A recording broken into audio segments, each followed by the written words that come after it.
Bonjour, vous écoutez l'épisode 18 du podcast Revue et Corrigé. Le billet original a été publié vendredi 27 mars sur LinkedIn, chronique pro donc, qui s'intitule « Réunion mon amour ». Les crises ont ceci de particulier qu'elles sont révélatrices, du pire comme du meilleur. J'ai déjà parlé du meilleur.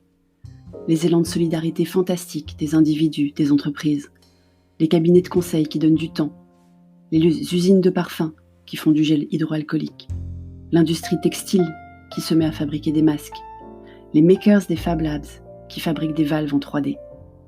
Mais le pire, au-delà des responsables marketing qui paniquent sur le manque de liens et comblent le vide par des emails plus ou moins pertinents quand ils n'ont pas carrément oublié de revoir leur scénario de marketing automation, il y a aussi malheureusement des entreprises qui ont des difficultés à vivre le télétravail sereinement. Enfin, quand je dis entreprise, je veux dire manager. Ah, le télétravail. Pour les sociétés de services, pour même tous les cols blancs des entreprises de production, il est théoriquement possible. Pourtant, peu utilisé avant la crise. Parce que l'humain est un animal grégaire et social ? Pas que. Depuis quelques jours, j'ai vu apparaître petit à petit sur mon fil Twitter des témoignages de salariés se plaignant de leur temps en réunion. Pire qu'avant la crise pour certains. Malheureusement, je ne suis pas étonnée. Nombreuses sont les entreprises qui préfèrent rassembler leurs managers de proximité et parfois toutes leurs équipes lors de réunions pas toujours utiles. Manque de préparation, manque de débat, manque de décision. Oui, une bonne réunion doit se terminer par une décision et non, fixer la date de la prochaine ne compte pas. On aurait pu espérer que la crise exigeant un focus sur les priorités et les urgences allait débarrasser le plancher de certaines réunions superfétatoires. Que nenni! Les réunions sont déjà un problème de gouvernance important dans nos entreprises depuis longtemps.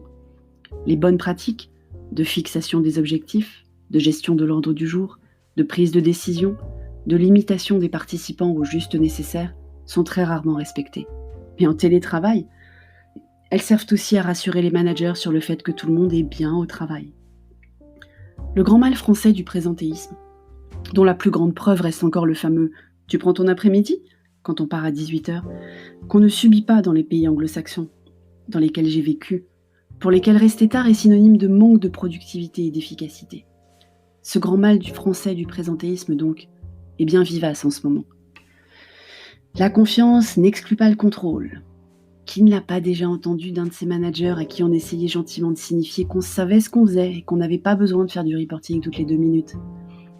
Mais mettre en place des réunions en plus pour vérifier le matin que les équipes sont bien au taf, le soir qu'elles ont bien fait ce qui était prévu. C'est un peu exagéré, non ? Le comble ? Demander également tous les soirs un reporting écrit, quotidien, sur les tâches de la journée. Non, je retire. Le comble, c'est sous couvert de réunions informelles de café du matin de vérifier en fait que tout le monde est à son poste. Puis sous prétexte de réunions informelles d'apéro du soir, de faire de même.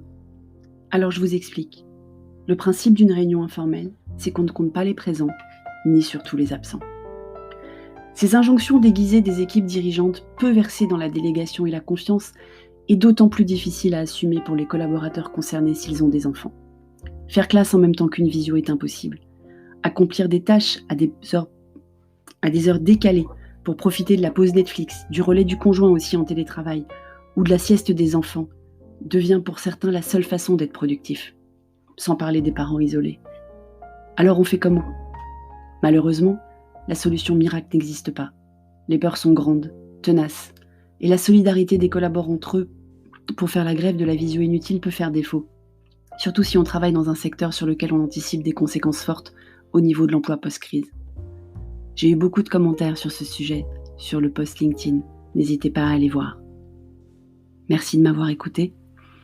Si vous aimez ce podcast, abonnez-vous, laissez des étoiles, laissez des commentaires et partagez-le. À bientôt.